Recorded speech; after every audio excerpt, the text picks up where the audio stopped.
Actually, grab your soundbite 13. This is Dr. Krauthammer on Fox on the Kelly File last night. And she said to him, is it just the America in which we live, where we're disconnected and we're on the machines all day? We have less empathy for our fellow man, according to the studies that I see. Is that just the reality of America 2015? We're just disconnected, less respect for life. We're going to see more shootings. Under our laws, which allow for maximum freedom, the mother couldn't do a damn thing until he killed. And that's it's an inherent problem in our society to balance security and liberty. And we have tilted towards liberty, which is completely understandable. And as a result of that, and the same with possession of guns, as a result of that, we who live in the far more liberal, in the sense of believing in liberty society, than any other in the West, we have these incidents that are a result of that. We have to make a choice, and we try to choose the fine line.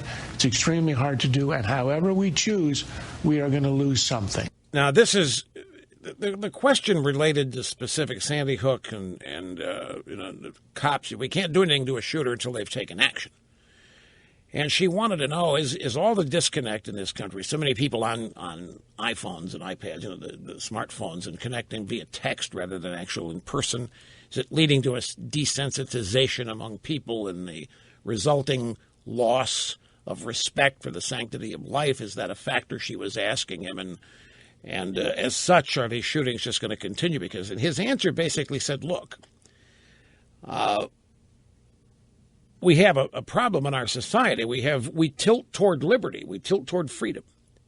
And there are prices to pay for it, and there are consequences. And possession of guns is thrown into that equation. And we're going to have to make a choice as we try to choose a fine line between liberty and taking liberty away from people. His point was it's extremely hard to do, and whatever we end up choosing, we're going to lose something. Some people are going to lose some liberty. And folks, I don't know whether you understand precisely what he was saying, but the upshot of this is right on the money, because the proponents of more gun control are damn right they're trying to take away liberty. That's exactly what it's about. And the problem is that liberty and freedom is not the problem here. This is my opinion.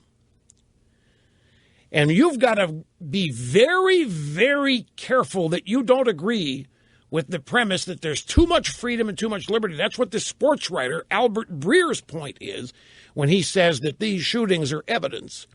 The American public has blown its right to bear arms. These shootings didn't happen because of freedom. Shootings happened because of evil, mental disability, derangement, what have you. Cultural things that result in a loss of respect for life. But it's not liberty and freedom doing this. And if you think it is, if you think the solution to this is to shrink and reduce liberty and take it away from people, you're going to be taking liberty away from people that do not do this. Why should they be punished? Why should all of us be punished by having freedom and liberty taken away under the premise that we're all being made safer? Oh, man, that argument has resulted in more tyranny than any I know of. Give away your freedom, in exchange for I will protect you. Well, people think that's what the cops are going to do now. People think that's what the government's going to do now. Lo and behold, they don't. They can't. In fact, they come up with plans and policies that put people at more risk, such as no gun zones. But you got to be really, really vigilant here that you do not inadvertently end up agreeing with people who think the solution to these shootings is a reduction in liberty for everybody. Because we have people breaking the law here. The victims are not breaking the law, and you and I, who were not there, are not breaking the law. The National Rifle Association was not there. We have a single shooter, and the single shooter probably has copycats, and there are probably people like this shooter pockmarking all over this country. We could find them if we wanted to. If anybody deserves to have some freedom restricted, would be some people that have already demonstrated a mental illness and for their own good and everybody else's, institutionalized or what have you. But the answer to this is not taking people's freedom away. Maybe you disagree. Maybe you think freedom is the reason this is happening. Maybe do you believe in the concept of too much freedom? Is the Second Amendment too much freedom? I don't happen to think so. And I would fight anybody who wants to tell me that our problems result from too much freedom as a blanket explanation. You might be able to convince me that the criminal class may have too much freedom. Don't forget now, folks, we live being led by an administration that ran a program called Fast and Furious. Do you remember this? In an effort to get more people opposed to guns and to support gun control, this administration enabled the sale of AK-47 type weapons to Mexican drug cartels. They were purchased in American gun stores and ended up they were allowed to cross the border into the hands of Mexican drug cartels.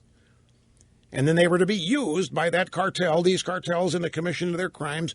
And if Americans were killed or injured, we were supposed to be outraged and demand the government do something about it. It was a totally manufactured plan, and it blew up in their faces. Border Patrol agent got killed. So be very, very vigilant here that you don't inadvertently agree with giving up your freedom as a solution to this.